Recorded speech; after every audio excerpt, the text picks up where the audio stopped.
Californian law is racist. And as you will see, one of the racist things with California is that it has judges. This may strike you as very weird, and it is weird, and we are going to talk about it. But before we talk about it, check out The Islander. This is a new newspaper. Magazine journal. You pre-ordered it now, and you read it, I think, end of June. Well, you can pre-order it now, and it will be in print by the end of June. Yes. Yeah, it's just amazing. Just have a read. Who's in it?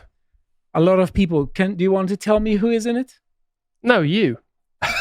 You have read it.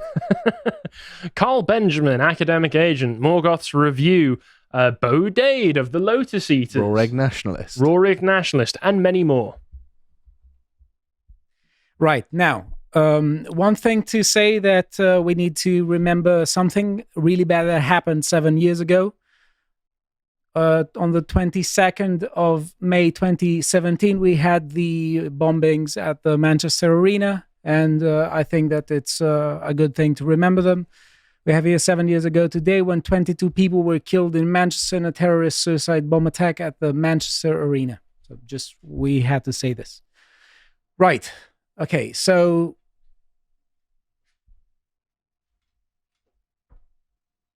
Right. California in 2020 has passed this Racial Justice Act of 2020. And there are some really interesting things about this. One of the things it does is that it makes people who have been convicted of felonies more able to appeal the sentences and the convictions and to plea by saying that they were victims of systemic racism, even without being able to actually prove that in the specific case, judges were racist against them. That is the interesting thing here. Now, let us see some stuff about this from Stanford Law Society.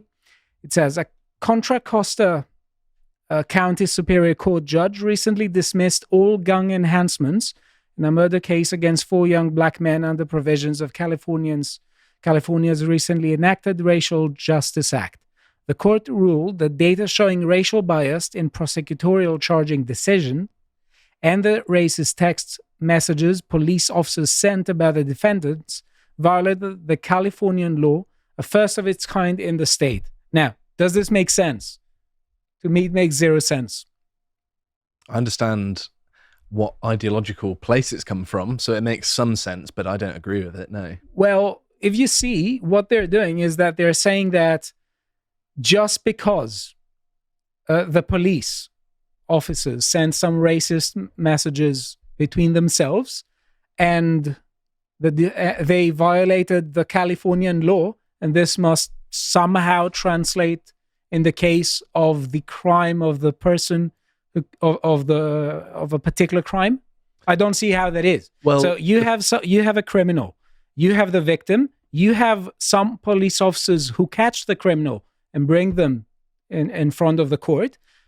What does the racist text messaging have to do with respect to the criminal and the victim and the judge? Well, the way the justice system is set up is that the police are normally the ones prosecuting the criminal, and the judge is the one presiding over the case and seeing whether the prosecution is fair or not. So they are, by definition, separate things. Yes, but the point is that this is going to be applied to people who have already been convicted of felony. Mm-hmm. So, for instance, it's here that there were people who were involved in a murder case. They were gang members, and the gang enhancements that are extra penalties on people who are committed in gang crime receive. So they were dropped because of reasons like that. So it says the RJA, Racial Justice Act, expands a defendant's ability to gather evidence of racial bias and allows for the reversal or modification of a conviction or sentence, even without the racial bias being shown to have altered the trial outcome.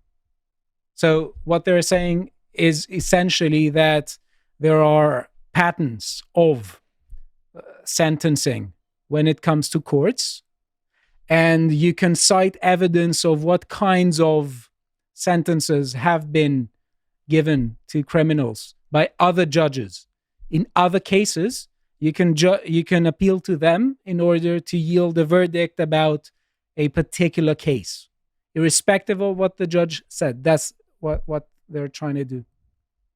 And I think that's purely ideological. No sane person would be in favor of this, because when you have the judge, we have the judge precisely to translate the abstract and general law in a specific concrete case.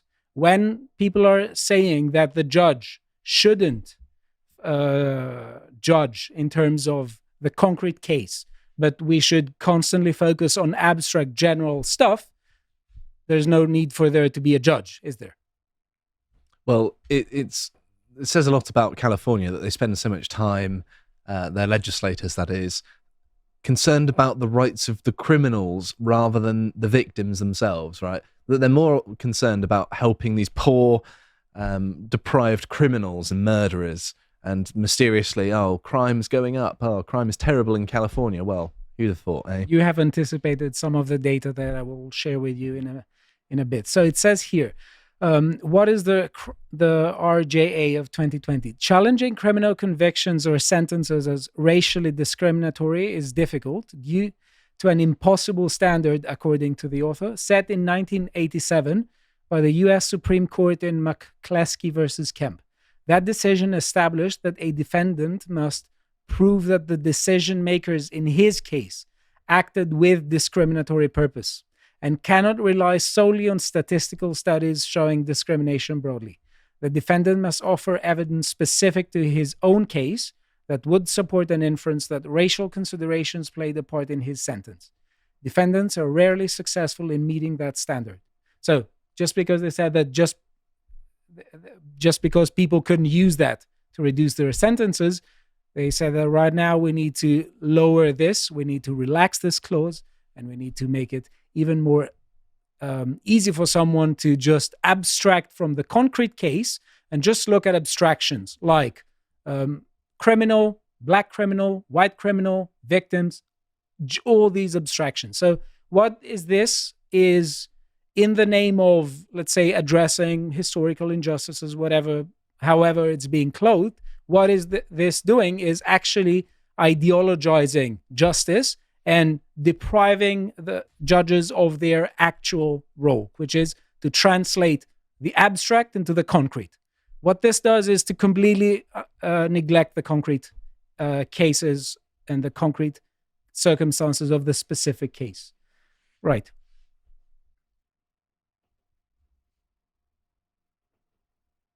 So we have here an interesting thread by Heather McDonald that you should definitely check. And she says, California is about to demonstrate what a world constructed from the tenets of critical race studies looks like. Starting this year, anyone serving time can retroactively challenge his conviction and sentencing on the ground of systemic racial bias. The Racial Justice Act, passed in 2020 without meaningful public review, turns long-standing academic tropes about implicit bias and white privilege into potent legal tools. In other words, the bill is a ticking time bomb. Serious offenders can allege bias merely by showing that a disproportionate number of those convicted of crimes in country are minorities. It says the thinking behind the Racial Justice Act will soon expand to other policy areas and likely to other blue states. Unless voters repeal the law, California is about to become more violent and the promise of equal justice less credible. And there's a really good article by City Journal that you can find here. I have it for people who want to read it. Right, so let's see here something that did happen in San Diego, which is, if I'm not mistaken, the second largest city in California. There was a judge who was recently disqualified from hearing cases based on California's Racial Justice Act because the judge's comments indicate he believes certain racial or ethnic groups commit more crimes than others. Which is a statistical fact, by the way. Yes, but apparently statistics is something to be used only when it fits a narrative. And yes, and in fact, this happens not just in the US, it also happens in the EU, because when we are talking about crime, obviously one of the reasons that lead people to crime is poverty. It is adverse material conditions, but it's not the only one. So a lot of the crime statistics are being circulated, and often by government agencies, and they are allowed for people to communicate only to the extent that they push forward the economic narrative. Why? Because the more people start talking about crime as being solely economic, that's where you have the facade of a justification for increased taxation from the state in order to get resources from everyone else in order to give to members of these communities. And so that is why statistics are being being circulated by government agencies. But if a judge says something that is an actual fact, and it's an actual fact according to the government agencies that circulate these, that's a problem. And we have here the article from the San Diego Union Tribune if you want to read more. Now, what happens is that in some cases they say that this judge was sending some messages or he was overheard using some slurs or something.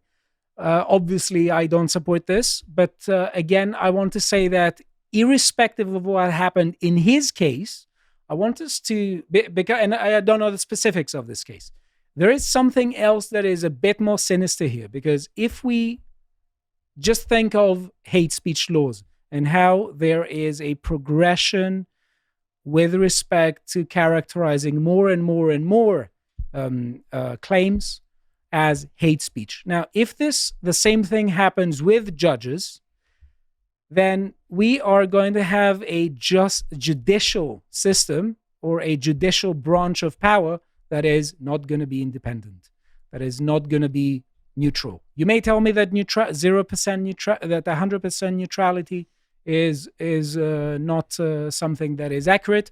Maybe it's not. Most probably it is not. That doesn't mean that we should opt for 0% neutrality. That doesn't mean that this isn't a problem. So what I want to say is that I don't know about the specific judge here and the specific case, but the idea that more and more instances of speech are being branded as hateful, and we can use that in order to, let's say, disqualify judges, that is not going to be a good thing. This is going to destroy the justice system completely. Now, do you think that these policies, these ultra-sensitive policies, help with crime in California? No. Don't laugh. Harry, don't laugh. If you're good to people who are criminals, they may smile back at you and stop the crime. Well, what side of the equation are we talking about in the crime? I mean actual crime, not just... No. Do you mean that it would be help the victim or the criminal? Because this is going to help the criminals. Yeah, but would you say that an institutional hug, a relaxation of institutional punishment, more leisure centers for the kids, if they can go and play pool somewhere or darts, then they'll just stop committing crimes? Yeah, sure. Yeah, go for it. Why not? Screw it, we've tried everything else. Why not just give them a hug? We've not been trying to do that for the past 60 years. Yeah, bear in mind that Gavin Newsom was elected governor of California in January 2019. And he is very much pro these policies. He's 6 years governor of California. 5, yeah. He is a lot, okay? Right, so it says here, California's violent crime jumped in 2023 even as national levels decreased, according to FBI figures released this week. The Golden State saw a 3.8% rise in violent crime over 2022, driven by a spike in aggravated assaults and an increase in rapes and robberies, the federal data show. These same crimes fell by 1.7% throughout the rest of the United States. So something really wrong is going on in California. We have yet another article here. Annual crime reports show Californians' fear of increasing crime is justified. says here, political office holders at all levels and of all ideological stripes habitually pursue a time-dishonored practice when releasing data. If it's positive, politicians try to maximize its importance with lavish news conferences, self-congratulatory declarations. Let's go down to numbers. It says, the 2022 report revealed that the state's violent crime rate increased by 6.1% since 2021, and property crime was up 6.2%. Homicides dipped very slightly, but robberies jumped by 10.2%.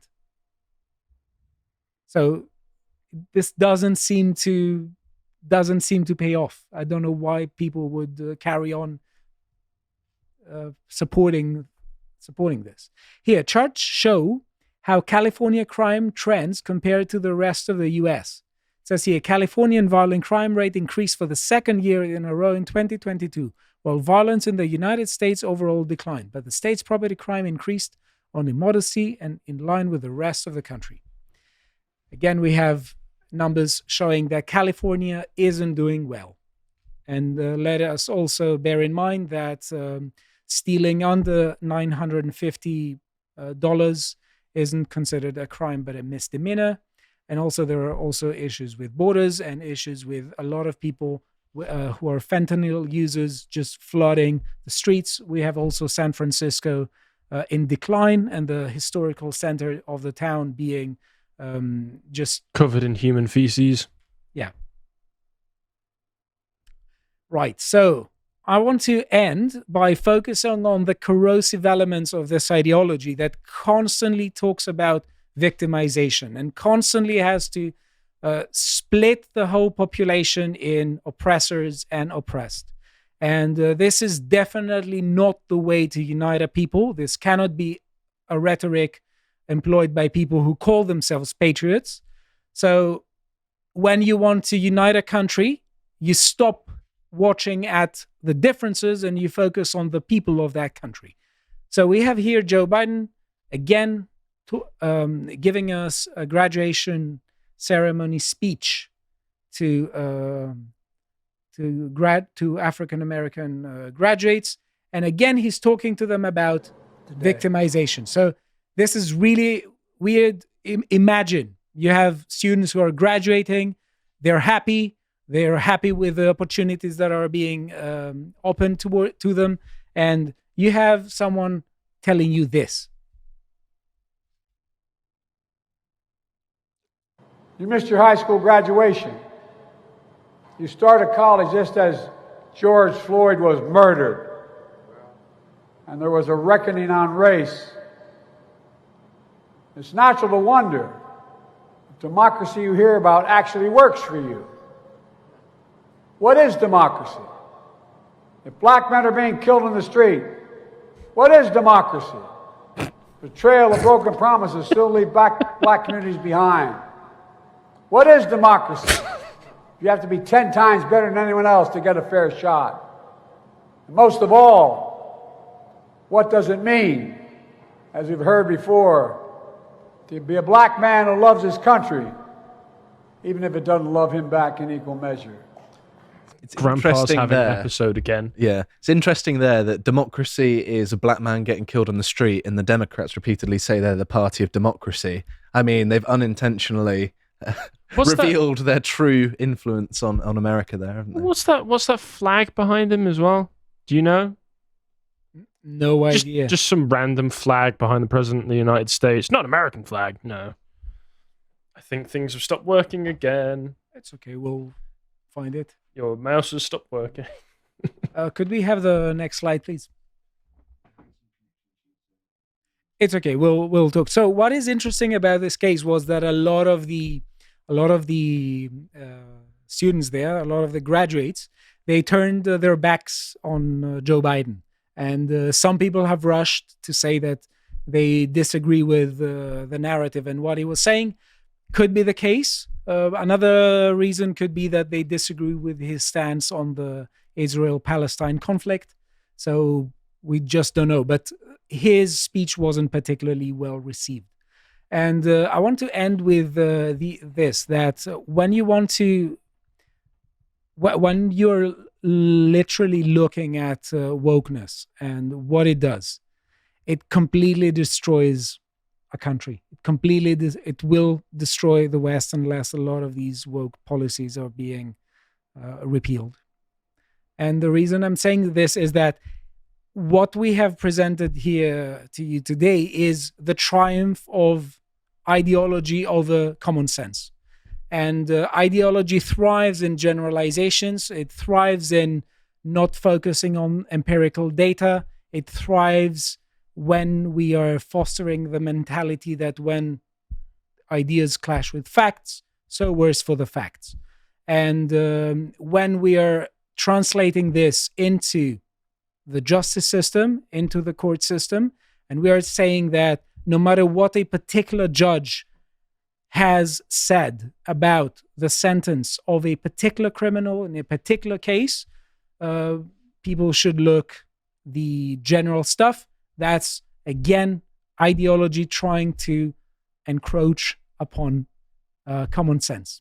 We need judges because we need them to translate the general into the particular case. Ideology completely neglects the particular case and just leads us into a completely generalized and abstract mindset where all we see is victims and oppressors. And I think that this is deeply corrosive. You can't unite societies like this. This has to stop. I hope you appreciated that segment from the podcast The Lotus Eaters. And if you want to see more of what we're doing, you can check out Connor's series on our website, Tomlinson Talks. And if you want to follow what else we're doing, you can see everything that we do on our Twitter. So make sure to follow us there.